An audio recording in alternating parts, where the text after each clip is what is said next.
Guys, guys, there's this fruit called bitter cola. If you're sitting beside someone that is chewing bitter cola, all you would be hearing is the crunchy sounds. Krr, krr, krr. And honestly, that sound is very appealing and it would make you want to have one bitter cola for yourself too. So you go and pick up one bitter cola and you put it inside your mouth. And you know what you would get? You get the crunchy sound. But there is another thing that is in that crunchy sound that the other person didn't tell you, that you didn't actually know. And that is the taste of bitter cola. It is very bitter, notwithstanding the crunchy sound. Now, this is freelancing. And from your point of view, the grass is greener on the other side of freelancing. The people in it are having that crunchy sound. Everyone is posting pictures on social media. They are working from home. They are working with any client that they want. They have control over their time. They charge any rate that they want. You know, it's all good news, good reviews, good everything, until you finally get into freelancing and you get the taste. Ah, yeah, yeah. Nobody told me this. You know this thing they say, Una, not tell me this thing on time. Nobody told me this thing on time. And I didn't have a field day when I started out on freelancing. But today I'm going to share with you the things I wish I knew before I started. So guys, stay with me and we will get to the end of this. I started freelancing when I was 18, and that was 5 years ago. And I started with this whole enthusiasm, with so much excitement. Then I recently gained admission into the university. So I was all about reading so many things. I would read a lot about anything online. And I think ASU was on strike then. And one day I came across this story on Nairaland about freelancing. And after this guy finished writing his story, every other person was just there talking about freelancing. I saw so many Nairaland threads on freelancing, and I remember I consumed as many things that I could get my hands on that day. But honestly, thinking back to that time, is either that I missed it out of excitement that I could make money with my writing skill, or that they weren't actually talking about the problems in freelancing. Freelancing thingy, yes, it sounds all sweet, all great, but it is just not it sometimes. The first thing I wish I knew in freelancing is finding freelancing clients is not easy. Now, I know it all seems like you just set up your account, whether you are on a freelancing platform or you are freelancing on social media. It all looks like you just set up your account, your client will hit you up. If you're on Fiverr, it will look like you just set up your gig and the client will hit you up. If you're on Upwork, it will look like you submit proposals and the client will hit you up. So that is the way it is told. But the truth is, finding freelancing clients is not easy. In fact, even as you progress in the job, it is also not always easy. People have what is called beginner's luck. Some might open their accounts today, make one post today, anything, and they will get their clients. Yeah, there are people like that. But there are us. I opened my Upwork account. I set up my details. I was all ready for it. I went on a proposal spree. So I kept on proposing, sending proposals. I sent us to 20 proposals. Then Connect was free on Upwork. It's a game of numbers for me. First day, second day, day 3, day 4, day 5. What is happening? I started feeling like, oh, maybe this thing is not meant for me. Maybe this, we don't like playing the long-term game. That is the truth. Nobody likes playing the long-term game. We want it easy. We want to be free. So, and it was like that with me. I was in this freelancing group that people would come and it was a freelancing group, like freelancers, everybody talking about their journey and all that. And people were legit getting gigs. And I was getting nothing. But I kept on going nevertheless. And I remember the very first day that I got my first. Hey, the world did not hear anything from me that the whole house knew that I got the job. I was so happy. I was jumping up and down. So what is the lesson in this? As a new freelancer, yes, it's not easy because you're not coming in with anything. You're not coming in with a portfolio. You might not even know how to sell yourself. You're not coming with a sample. So it is really, really crazy.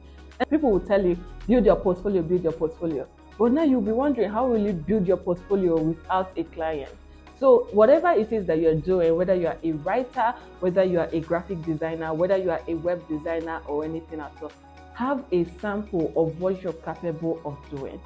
My first client hired me because I had written a sample. And this sample was after I have tried, kept trying, submitting proposals. And I told a friend of mine that was also a freelancer, a really top rated freelancer, and I should get a sample, make a sample, maybe write 500 words or 700 words to show what I was capable of doing, to show my writing style. And I decided to create 2 samples. And that is what I will tell you to make this journey easier for you as a new freelancer. Create samples, whatever it is that you're doing. Create mock-up websites if you're a web designer, just anything at all, what you are capable of. The second thing I wish I knew before I started freelancing is you may have to earn peanuts before you start earning big. Yes, they didn't tell us this. Like, nobody actually talks about it. The only thing, the coaches, anyone that is selling freelancing classes would always tell you that it's about you charging high, charging your word. They will tell you to charge your word. I was supposed to charge my word. Well, how am I supposed to charge my worth if nobody gives me a chance? And people giving me a chance meant sometimes that they will pay you entry level fees. And that entry level fee sometimes is nothing to write home about. Some are fair, but depending on the field you are in or the industry you are in, it is not always what you deserve.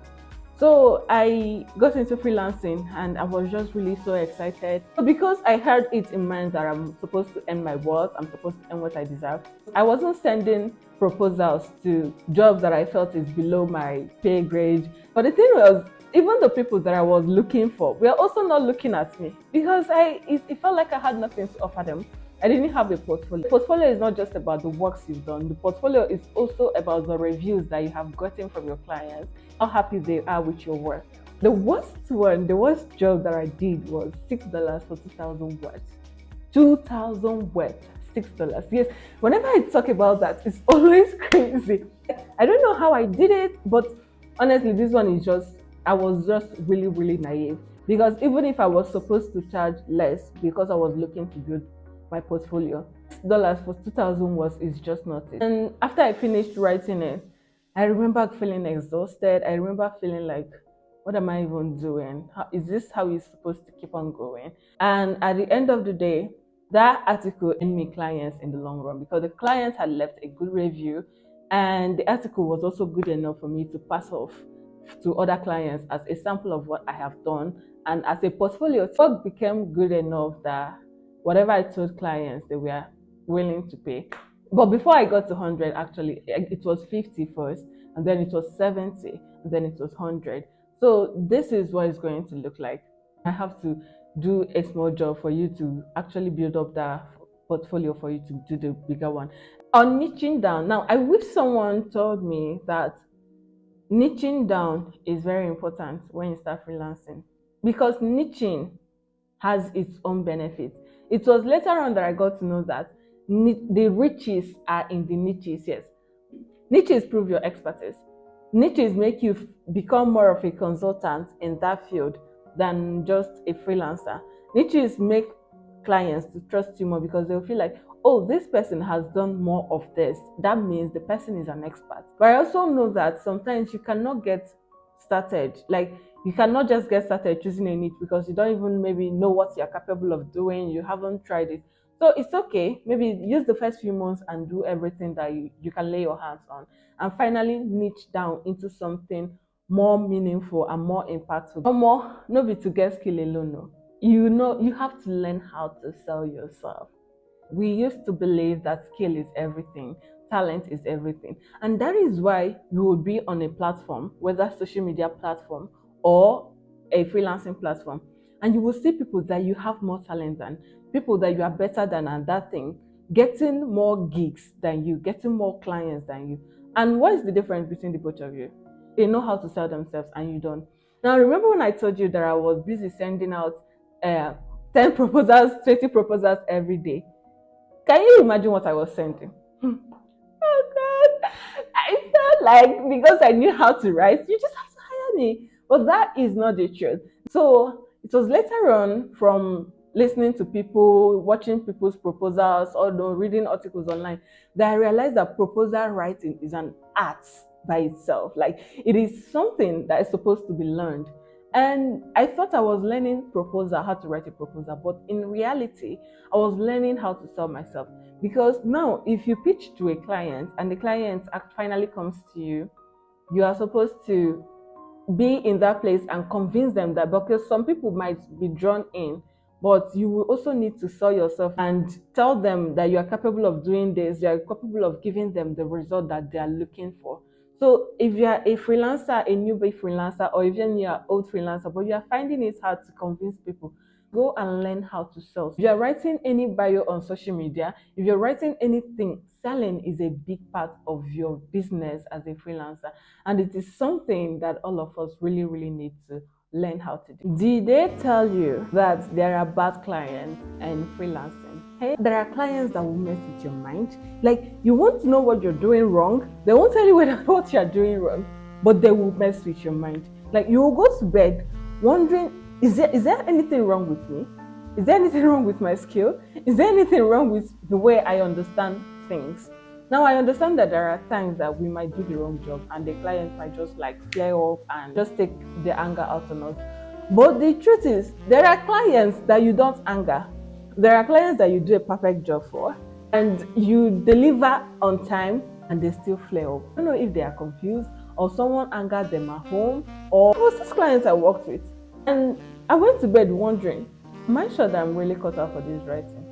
Like, this writing thing that I'm doing, is it not supposed to just be a hobby for me? Are you sure that I'm supposed to make money from it? And that was when I started. This guy was just busy attacking everything. It was just so many back and forths. So how did I not allow them to keep getting to me? I decided to not take it personal. Honestly, when I now meet a very bad client, I just say, it's a you problem, it's not me. It is you, it is your anger, it is your confusions to yourself. It is not me, I am not the problem. Especially when you know that delivered based on the instructions of the job, just remove yourself from the picture. Don't take it personal, don't take it to heart. Honestly, if you start taking it personal, if you start taking it to heart, you will really, really have some issues with yourself, your esteem, with your confidence, and it will reflect in the jobs that you're doing, the way you are selling yourself to clients, in the way you are positioning yourself, because you have allowed that client to let you believe that you are just not worthy of it. But that is not the truth. Okay, so maybe this is not something I wish I knew, because somehow I knew it, but I have seen many people, some mentees and others, not actually knowing that this is a thing. Continuously grow when you're freelancing. You need improvement. Whatever skill that you have, keep on improving, because the more you build your expertise, the better you can charge whatever it is that you are desiring. Okay, so I started off charging $5 1,000 words, $6 2,000 words, like I told you, $10 from. But I had to keep on building my skill from the place of not writing anymore for just ordinary blogs to finally being able to write for clients that are posting their articles on Forbes. So my articles have made it to Forbes, entrepreneur.com, top publications. And I will tell you that I didn't get there by remaining the way I was when I got started in freelance writing. Now, I started freelancing at 18, and you can tell that then I didn't know much about life. I didn't know much about things. But if I had told myself that I'm a good writer and stayed where I was and just using that particular skill for myself, it wasn't just going to work. So continuously learn new trends in the industry. Learn how you can improve better. Look at what other people are doing. It is very, very important. Like, this is just don't remain where you are. Like, just like Jesus telling us, come to me the way you are, right? But God doesn't want us to remain the way we are when we come to Him. And that is just the thing in freelancing too, in whatever skill it is that you have. Another thing I wish someone had told me is that you will be stressed. Hey! My studies actually suffered. I was reigning in glory before I started freelancing. And when I finally gave my attention so much after the strike and went back to school, I gave so much attention to freelancing. My GP went low, very, very low, because I was busy constantly at work. Is it that I'm working through the night and then I'm sleeping in like 2 hours or 3 hours? You will be stressed, especially if God blesses you with money, with clients. Prepare to be stressed. There will be a time that you sit and ask yourself, is this really worth it? And I will have to tell you this, it is worth it, yes. It is worth it. Just if you can learn how to balance it, especially as a student. If you give some time to school, you give some time to work, you just really have to be up and doing. There is this thing I used to hear that I've been hearing a lot recently. If you're a new entrepreneur, you have no business sleeping so much. You have no business having weekends to yourself.